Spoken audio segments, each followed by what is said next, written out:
among us on the earth all the time, and we don't realize it.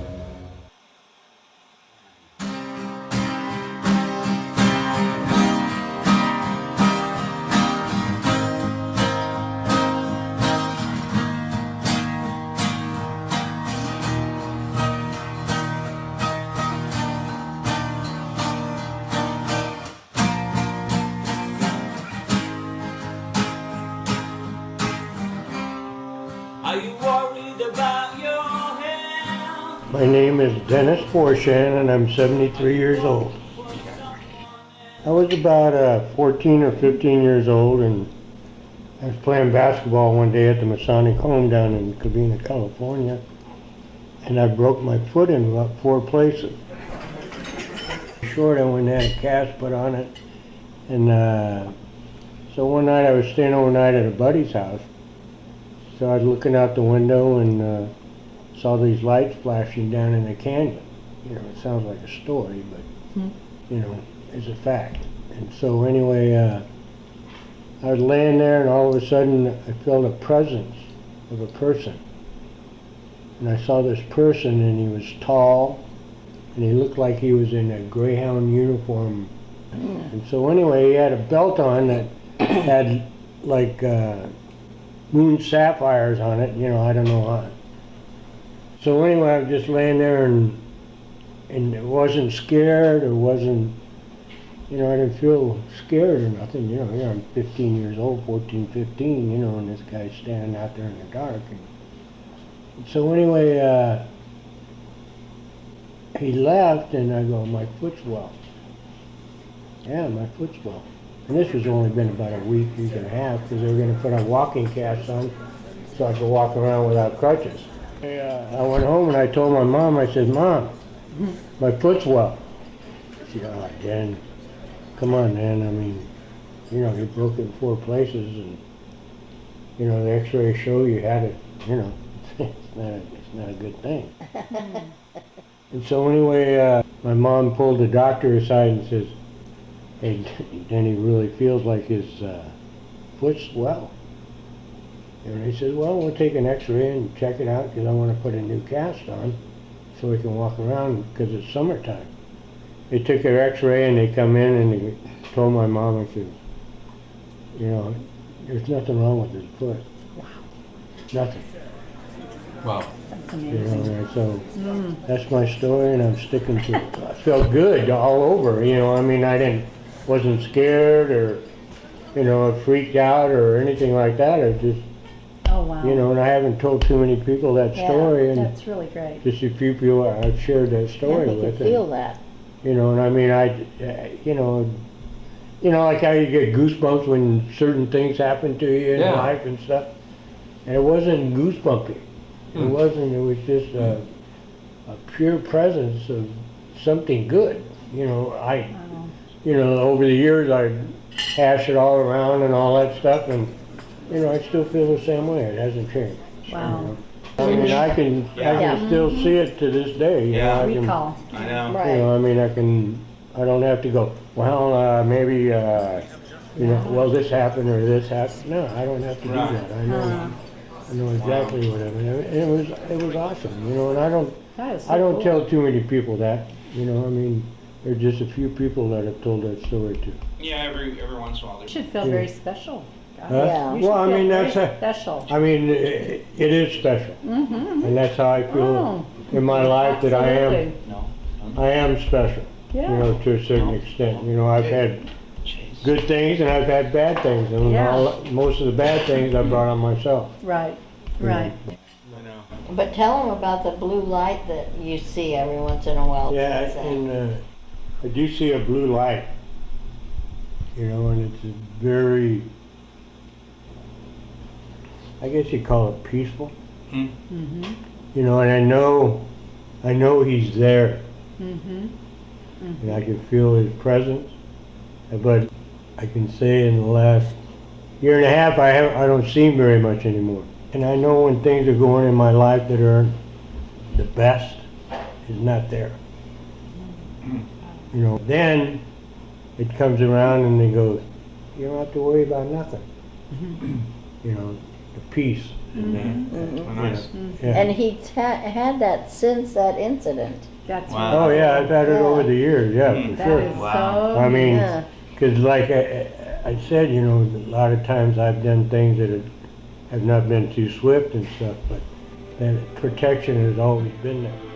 No, I mean, I can relate to that. Yeah. But I think it's just a higher power type thing. Right, yeah, you're pleasant. Because I'm a believer in God, you know. So.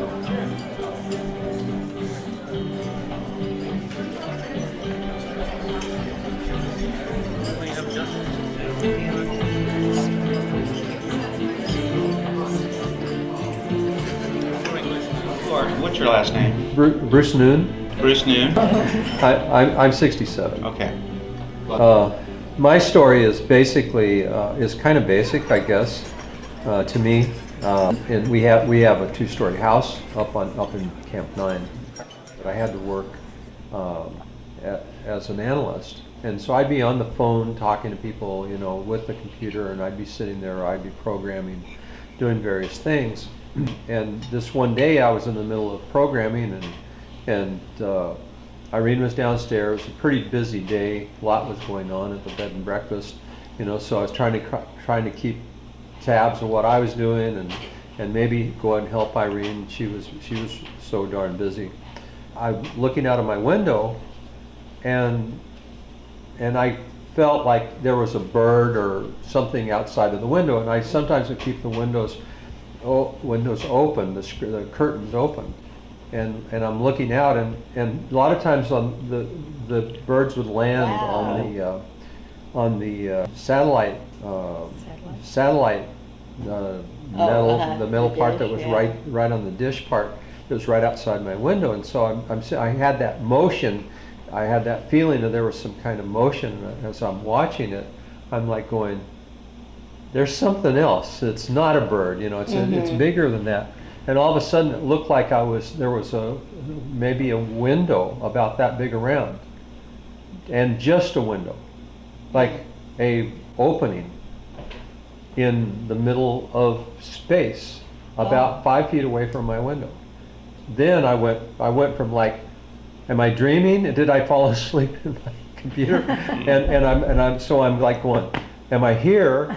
And what am I looking at? And I kept focusing on it, and there's some window, and there's nothing behind it. I mean, it was just a space and a window, and there's this guy inside of it, you know, a Hispanic guy, you know, and just a regular shirt, and that inside of this window, and he was like, he was doing some stuff, and all of a sudden he turns, and he's got some kind of equipment in there, so they were watching me, I think. This is my theory. I mean, and I'm like, all of a sudden I'm going, they're looking at me, they're watching me, and now all of a sudden it's sort of like this one thing where they're doing this, setting up a camera or whatever, and they go, all of a sudden it's like, oh, he's looking back at us, he sees us. And so all of a sudden they're realizing, oh, we've got something wrong here. And so this one guy, he kept trying to move, and there's like, it's like you could look inside of this place. It's like there was big wires that went back and forth, and all I could see was like some lighting inside and a bunch of like wires inside. So he's like pulling these wires, and as he would pull them, then there would be kind of like the window would change shapes. And so he was like going this. So just imagine I'm looking at you, and he's going, and he's going like this, and the window kind of changes shape a little bit, and then it goes back, and he's doing this and that, and so finally he turns around and he looks behind him, and you could see he's yelling at somebody. I don't know what's going on, you know. I'm speculating that's what he was saying, and some other guy kind of crawled through all these wires that were in there.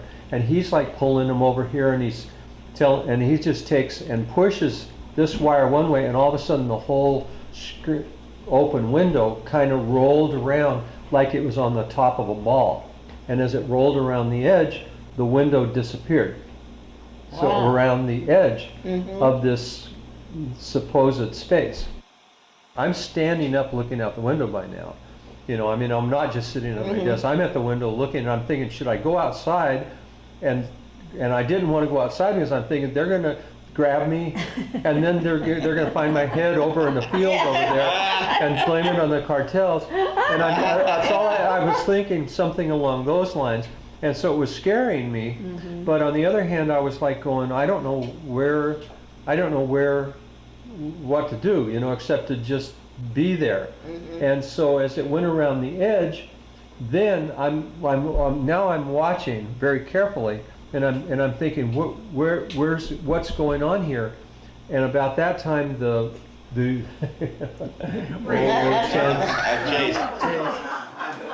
so all of a sudden the whole house, there's a patio between where I was at and the other house. You could just see that whole house almost pushing, shaking. And I'm thinking, they're running into my house over there. They're going to knock it down.